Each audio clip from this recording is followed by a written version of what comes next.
All right, let's just get right into it. We're all taught that history is this neat, orderly thing, right? A straight line of kings, treaties, and events that all make perfect sense. But what if that's just the cleaned up, kind of boring version? What if the real story is way more chaotic, way more absurd, and honestly, almost impossible to believe?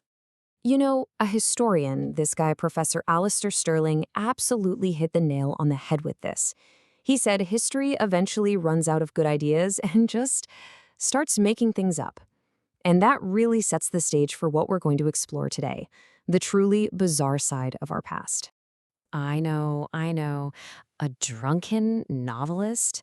Sounds a bit much, doesn't it? Well, just stick with me here, because the evidence we're about to dive into might just convince you that it's the most perfect description of history there is.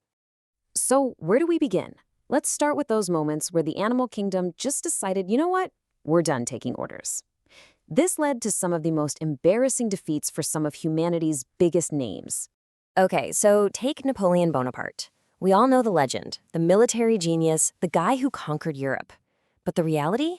Well, in 1807, right after signing the treaties of Tilsit, the most powerful man on the continent decided to celebrate with a little rabbit hunt. And it did not go as planned. See, here's where it all went wrong.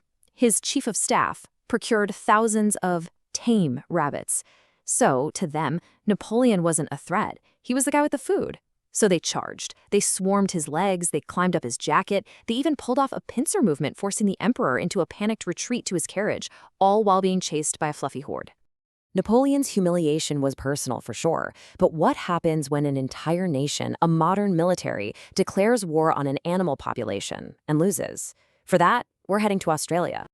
So picture this, it's 1932, and about 20,000 emus are just wrecking wheat farms. The farmers, a lot of them WWII vets, called for help. So the government sent in the Royal Australian Artillery, armed with machine guns. The result?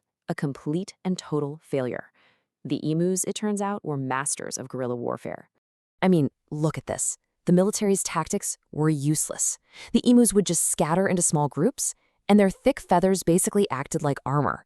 The commander, Major Meredith, actually said with respect, if we had a military division with the bullet-carrying capacity of these birds, it would face any army in the world. The emus won. It's not even a debate. Okay, so we've got humans getting humbled by nature. That's a classic. But our pride isn't just about animals. Sometimes the very things we build, our amazing industrial creations, decide to turn on us in the most ridiculous ways imaginable. All right, look at this number, 320,000. Any guesses? It's not a budget. It's not a population. That is the number of gallons of beer that flooded the streets of London in 1814. Yeah, a literal beer flood. So here's the play-by-play. A huge 22-foot-tall vat of porter just bursts. This sets off a chain reaction, sending a 15-foot wave of beer crashing into a poor London neighborhood. It leveled houses and tragically killed 8 people. But the craziest part, the detail that puts this squarely in history's madhouse, is the official verdict. It was ruled an act of God. So a beer flood is one thing, a tragic industrial accident. But what happens when a far more normal drink doesn't just flood a street, but becomes a geopolitical bargaining chip? This next one takes us deep into the weirdness of the Cold War. You are looking at a chart of the world's largest navies in 1989. And yes, you're seeing that right. For a brief, glorious moment, PepsiCo, the soda company, had the 6th largest navy on the entire planet. How? Well, the Soviet Union really liked Pepsi, but their money, the ruble, was worthless outside the country. So, to get their soda fix, they had to get creative. They made a trade. And what a trade it was. For a whole lot of Pepsi concentrate, the USSR handed over a fleet of 17 submarines, a cruiser, a frigate, and a destroyer. The CEO of Pepsi at the time, Donald Kendall, actually joked to the U.S. National Security Advisor, "We're disarming the Soviet Union faster than you are." They then turned around and sold the whole fleet for scrap metal. Just incredible. You start to see a pattern here, don't you? Unintended consequences. Everywhere. But this chaos, it isn't just about things happening to us. It also reveals the extremes of what we're capable of, swinging wildly from the absolutely ghoulish to the unbelievably heroic. And it does not get much more ghoulish than this.